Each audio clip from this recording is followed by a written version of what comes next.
will have much more on that special report coming up at noon. But now I just want to mention, you know, I remember as a kid, my dad setting up the train set at Christmas time, and it was a big deal.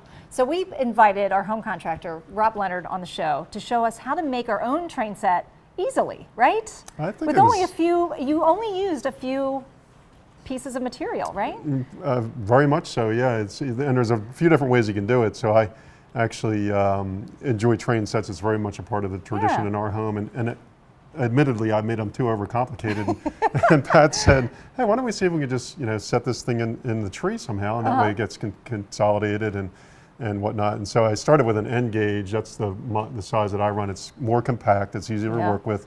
Fits in smaller places. You can work with the decorations a lot more easily. So I set out to figure out how to put this train set in the tree, and that way everything gets more condensed. And let's take some video. Here it is, and that's what it's going to look like when we're all done with it.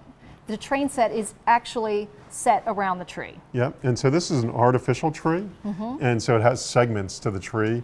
So what you can actually do is you can pull up, what we did was we pulled the upper segment up so we could saw what we had to work with and whatnot. And then I had some N-gauge trains, and I went to the local hobby shop, the Rail Yard, and talked with them about the various track and what would work. And they actually suggested the Kato track, which is a pre-formed piece of track with a road bed. And then I just used plywood, as you can see here in the image. The plywood, and then you just cut it out. Yeah, I used my pencil and my tape to create the circumference there, and just made it about 2 inches bigger than the actual track bed itself.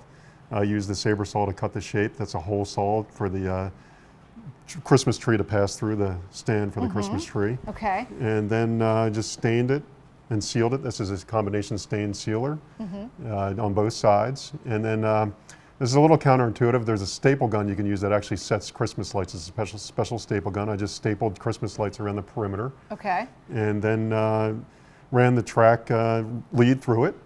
So this way it's all hooked up and ready to go. Okay. And then just fix the track to the base using this special tacker you can get at the hobby shop. It's very inexpensive with the little tack nails, and you tack it down to the platform like I did right here, and you can see the lights are running.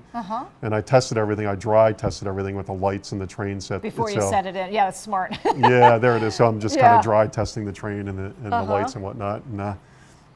And then we just lifted up the segment of the tree and clamped it. There's a little base in that segment, little standoff. So we just clamped it tight down to that and set the top back on it and ran the train set again. And then so it's not on the bottom, is it in the middle? I'm trying to look at it's kind of in the center of the tree. Correct, yeah. So it's about a 7.5 foot tree, and it stands about 1.5 feet below the top. And then I just got a bunch of cotton and surrounded it with cotton and little miniature trees, and I put some white tissue paper in the center to make it look like a snow scene. And look at that. And it was, it's been a lot of fun, really. I was going to say, from start to finish, how long did it take you?